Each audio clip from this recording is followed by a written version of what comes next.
The other day, a coworker was telling me about how we're being single versus being married or being, in a relationship, how dangerous it is to become accustomed to being single. The peace is dangerous. And I'm like, what do you mean dangerous? He's like, well, because once you experience that level of peace, like, you don't want to ever put up with anything from anyone ever again.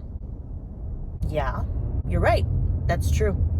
You learn your lessons. Chances are you're single because you went through a really difficult relationship, or you went through a relationship that was beautiful at one point, but eventually problems arose and there was no solution for them. And so you chose yourself. You chose your own path. You chose what you want for your life, as opposed to clinging to a relationship just to have a relationship, even though it's not going to be one that leads to the kind of life that you want. Why is that dangerous? Because you'll never be with someone again? That's not necessarily true. You might meet someone who aligns with what you want. You might not, though. So are you saying that being alone for the rest of your life is dangerous? Why is that dangerous?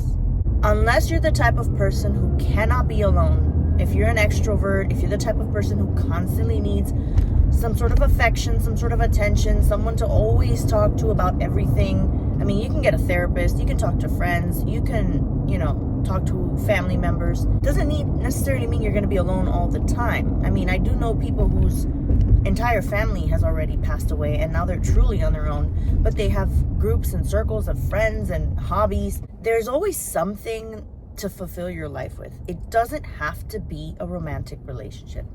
There can be extremely loving platonic friendships, the opportunity of travel, and travel doesn't have to be expensive. For most of my life, I thought of travel as expensive because you have to be on a plane and you have to rent a hotel and it costs a lot of money, which for the most part, yes, that is accurate. There are people who are traveling in cars, in vans, and yes, the idea of, well, you can't always do that if you have a job. You're right. If you have a regular, steady, full-time job at a specific location, you can't just hop in a car or an RV or have a little trailer hitched to the back or a van and just disappear for months. But there are ways, if you've already achieved a certain amount of level in your life, if you already have a house, you could sell your house and walk away with all the equity and live very, very, very beneath your means. Very beneath your means. Live in some sort of a vehicle, or have some sort of trailer that you're towing or something, and travel around. And if you need money, there are jobs that you can do in any given city temporarily to get more money, as long as you're not completely eating through all the money of the house that you sold. And there's so much joy to be had in exploration, even if it's alone. On the contrary, actually, especially when it's done alone. Exploration is something that should be done alone. I see a lot of couples who travel together, and that seems lovely if they get along really, really well, and it's like they both really align and they tend to want to see and do the same thing. But it's different. It hits different when you do it completely by yourself, because you decide where you want to go. You decide where you want to spend time. You decide how much time you want to spend there. You decide when you're tired and you want to go back to rest. You decide when you're hungry and you want to pause for a meal. You decide everything, and you get to completely build your own experience, your own perspective. And it fulfills your inner world. So regardless of a relationship or not, there's nothing dangerous about either or. There's danger in being in relationships. There's the danger of settling and missing out on a life that you could have created for yourself, but you couldn't because somebody else was holding you back. Or being in a relationship that was toxic and you never thought this person would hit you, and eventually they did. And if you stay, they could end up killing you. Or there are people who have been in marriages that there was no toxicity, no hitting, no danger, no violence, no holding back. They were both financially doing very well, but there was no chemistry, no passion. It's like a sexless marriage where they're just like living with a roommate. That also holds you back because you could find passion with someone else. The point is to say that success is not defined by having a long-term committed relationship or a partner. If you have that, that's great. If you don't have that, you are not any less than anybody else. And there's nothing wrong or dangerous about you being in that position. There will always be people around you. Even if most of your family is dead and gone, a lot of people choose their own family.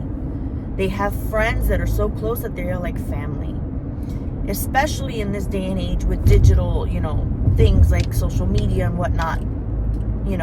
People will comment on your post and be like, hey, I'm worried about you. I haven't seen a video from you in like 3 weeks. What's going on? Are you okay? Like, there will always be someone.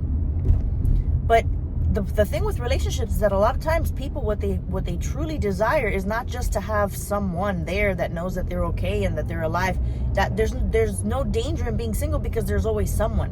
What they mean by the danger is that, oh my God, you're gonna be alone for the rest of alone, as if it's a bad thing. And it's a bad thing to people who need constant validation. Knowing that they have a partner that wants to be with them and sticks by their side at all times, no matter what, gives them a sense of validation, a false sense of validation, that they have more worth because someone won't leave me. That's not always the case. They could be settling for you. They could be too tired, too lazy to try with anyone else. They could have you ever heard of quiet quitting? A lot of people do this in their jobs, where they're doing the bare minimum and they're just showing up to get paid, but they don't want to be there anymore. People do that in relationships all the time. And that's sad. That's pathetic. I wouldn't want to be with a person who feels like being with me is an obligation. Because there's absolutely no obligation. If they're going to be with me, they're going to be with me because they enjoy being with me. But I also wouldn't allow a person to be with me just because they enjoy being with me if they're not going to add anything to my life. If they're going to be stressing me out or taking things from my life, draining energy, draining resources, I can't have that either. So if it's that difficult to find a companion that suits my lifestyle, my goals, my values, then so be it. I'd rather be on my own. I have absolutely no problem with it. You can still go out on dates. You can still have, casual relationships here and there, as long as people are all informed. Everyone is informed and aware of what's going on. You can still go out with people. You can still have connections. The problem is if you develop deep feelings for a person that it can never go any further than what it already is. That's hurtful. That's sad. And for that, I'd rather be single. I don't want to suffer. Sorry, I didn't realize my camera had fallen. These roads are rough here in Miami. The construction never ends here. Just wanted to pop on here real quick to share that short little video. I'm going to either post a video of my camping experience, or by the time you're watching this, I've already posted the camping experience, because I record videos at random times whenever it occurs to me, without a specific plan of order in which I'm going to post them. So my camping trip is actually coming up soon when you're watching this, like when I'm recording this. But I may not post this until after the camping trip. I may create my camping trip video first and post that first, and then post this afterwards, because they're not related, right? My page is a little bit random. It's a little all over the place. I challenge social norms, but I'm also experimenting and exploring with, what life has to offer as a single woman living in a city that is very shallow, very superficial, overcrowded, and I feel like a fish out of water. And so me trying to find my way, my path to creating my own joy and my own happiness, independent of men and relationships, is part of the journey.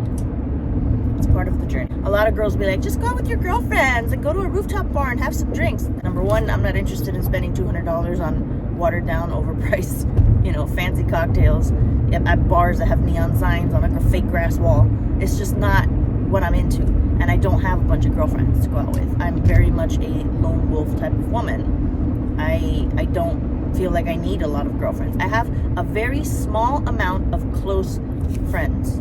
Yes, that is true. But they don't know each other. We're not in a group. I make individual connections that are meaningful to me. They just become that way. They just become meaningful. And so I sustain them. I keep them alive. I keep them going. We do things individually, independently.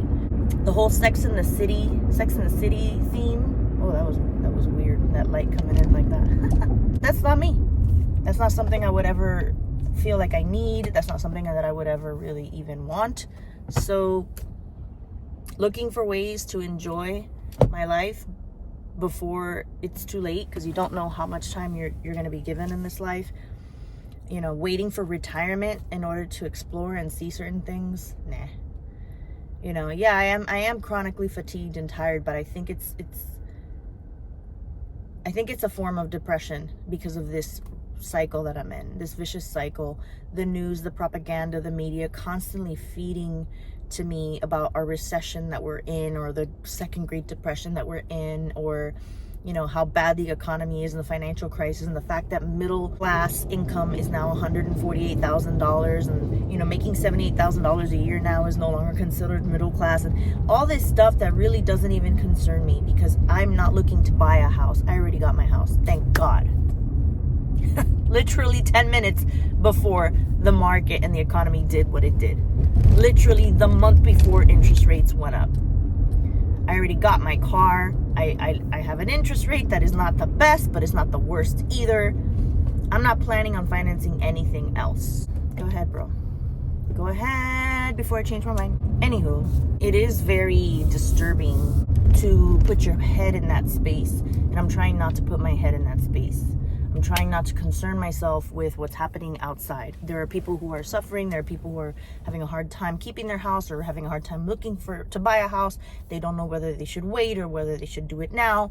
They don't, you know, they're going through a lot of things, or their jobs are not sufficient, or they're working 2 or 3 jobs. You know, I'm thankful to report that my job is sufficient, but like just sufficient enough, just enough. If these are my expenses, this is my income. Like, that's where I'm at. So I've had to cut some expenses.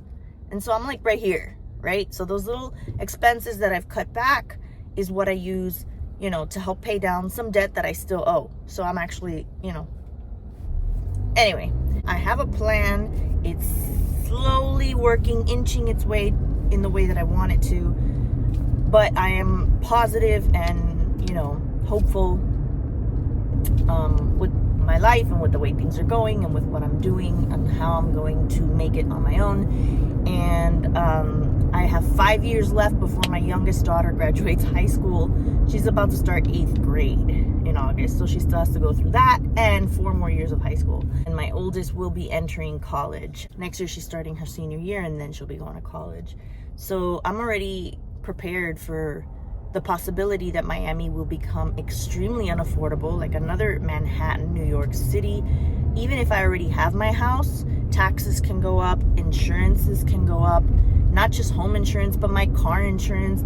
So many things can increase continuously to the point where if I feel like I'm being priced out of paradise, as they say, the saying goes, so to speak, I don't consider this place paradise. This is just the luck of where I was born, the lottery of where I was born. But if I'm priced out of this place, I know I have options.